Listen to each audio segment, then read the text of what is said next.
నమస్తే, welcome to Sakshi TV podcast. నేను Gracie Achari. ఒక్కసారి ఊహించండి, ఉదయం నిద్ర లేవగానే పక్షుల కిలకిల రావాలు వినిపించకపోతే, అడవిలో నడుస్తూ ఉంటే ఒక్క రంగురంగుల పక్షి కూడా కనిపించకపోతే, ఆకాశంలో ఎగిరే జీవులన్నీ నెమ్మదిగా కనుమరుగైపోతే, ఇది సినిమా కథ కాదు, ప్రపంచం ఎదుర్కొంటున్న నిజమైన ప్రమాదం. ప్రకృతి కోట్ల ఏళ్లుగా సృష్టించిన అద్భుత కళాఖండాల్లో అత్యంత అందమైనవి పక్షులు.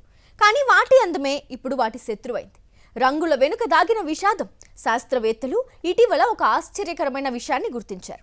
ఎంత అందమైన రంగులు అంత తక్కువ ప్రమాదం, ఎంత ప్రకాశవంతమైన ఈకలు అంత ఎక్కువ వేట, ఎంత అరుదైన రూపం అంత తక్కువ ధర. ఇదే ఇప్పుడు ప్రపంచవ్యాప్తంగా రంగురంగుల పక్షుల విషాద గాథ. యూనివర్సిటీ ఆఫ్ కాలిఫోర్నియా పరిశోధకులు వేలాది పక్షి జాతులను విశ్లేషించి ఒక స్పష్టమైన నిర్ధారణకు వచ్చారు. రంగురంగుల పక్షులు సాధారణ రంగుల పక్షుల కంటే వేగంగా అంతరించిపోతున్నాయి. అందాన్ని మనిషి వ్యాపారంగా మార్చేశాడు. మనిషికి ప్రకృతి అందంగా కనిపిస్తే దాన్ని కాపాడాల్సింది పోయి సొంతం చేసుకోవాలి అనుకుంటాడు. అది ఈ పక్షుల విషయంలో జరిగింది. ఒకప్పుడు అడవుల్లో స్వేచ్ఛగా ఎగిరిన చిలుకలు ఈరోజు విశాలవంతమైన ఇళ్లల్లో, బోన్లలో బందీలుగా మారాయి. అంతర్జాతీయ అక్రమ మార్కెట్లలో ఒక్కో అరుదైన పక్షి కోసం లక్షల రూపాయలు చెల్లిస్తున్నారు. దీంతో వేటగాళ్లు అడవులను జల్లెడపట్టి గూళ్ల నుంచి పిల్లలను ఎత్తుకెళ్తున్నారు. అనేక పక్షులు ప్రయాణంలో చనిపోతున్నాయి. పక్షులు కేవలం అందమే కాదు, ఒక అడవిలో వందల చెట్లు పెరగాలి అంటే వాటి విత్తనాలు దూర ప్రాంతాలకు చేరాలి. ఆ పని ఎవరు చేస్తారు? పక్షులు. పూల మధ్య పరాగ సంపర్కం జరగాలి. అది ఎవరు చేస్తారు? పక్షులు. వ్యవసాయానికి హాని చేసే పురుగుల సంఖ్య పెరగకుండా నియంత్రించేది కూడా పక్షులే.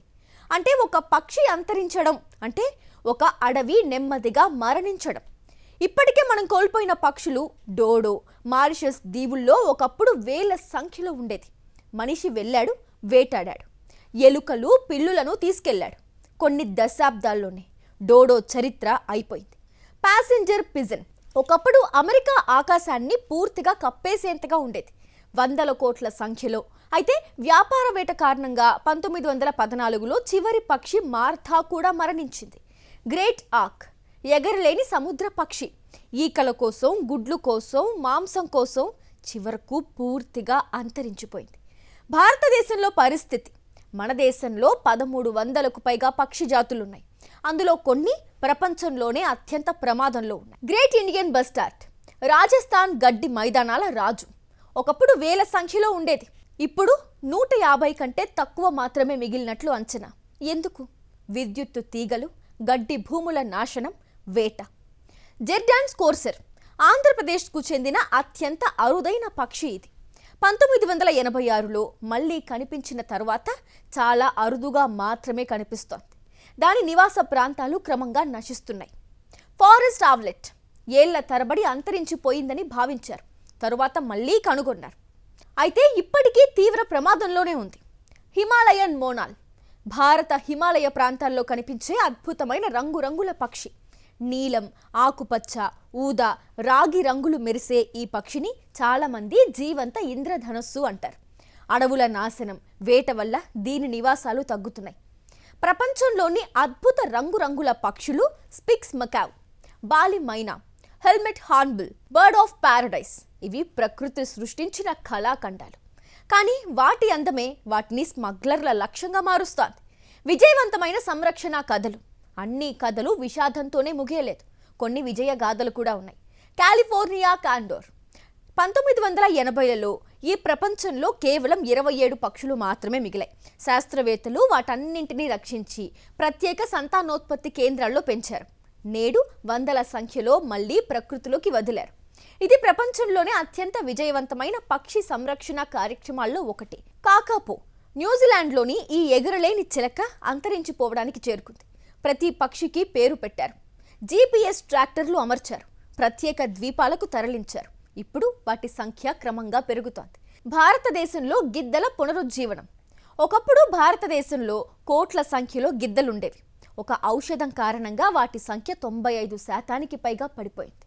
ప్రభుత్వం ఆ ఔషధాన్ని నిషేధించింది. బ్రీడింగ్ కేంద్రాలు ఏర్పాటు చేసింది. ఇప్పుడు గిద్దల సంఖ్య మెల్లగా పెరుగుతోంది. ఇది భారతదేశ సంరక్షణలో గొప్ప విజయాల్లో ఒకటి. అయితే మనమేం చేయాలి? అడవి పక్షులను కొనకూడదు, బోన్లలో పెట్టి పెంచకూడదు, అడవులను కాపాడాలి, పక్షుల గూళ్లను ధ్వంసం చేయకూడదు. చెట్లు నాటాలి, స్థానిక పక్షుల కోసం నీటి పాత్రలు ఉంచాలి, రసాయనాల వినియోగాన్ని తగ్గించాలి, అక్రమ వేట కనిపిస్తే అధికారులకు సమాచారం ఇవ్వాలి, పిల్లలకు ప్రకృతి విలువను నేర్పాలి. ప్రకృతి మనకు రంగులనిచ్చింది, ఆ రంగులను పక్షుల రెక్కలపై చిత్రించింది, ఆకాశాన్ని సంగీతంతో నింపింది. కానీ మనిషి ఆశ ఆ రంగులను బోన్లలో బంధిస్తోంది. ఒకప్పుడు డోడోను కోల్పోయాం, ప్యాసింజర్ పిజన్ను కోల్పోయాం, మరెన్నో పక్షులను కోల్పోయాం. ఇకపై అదే తప్పు మళ్ళీ చేయకూడదు.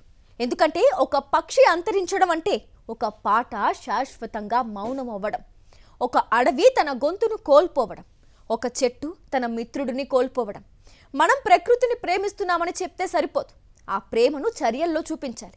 అప్పుడే మన పిల్లలు కూడా రేపు ఆకాశంలో రంగురంగుల పక్షులను చూసి ఇదే నిజమైన ప్రకృతి అందం అని చెప్పగలుగుతారు.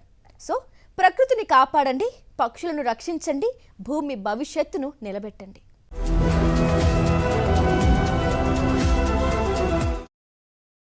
మరిన్ని అప్డేట్స్ కోసం ఛానల్ను సబ్స్క్రైబ్ చేయండి. నోటిఫికేషన్స్ కోసం బెల్ ఐకాన్ పై క్లిక్ చేయండి.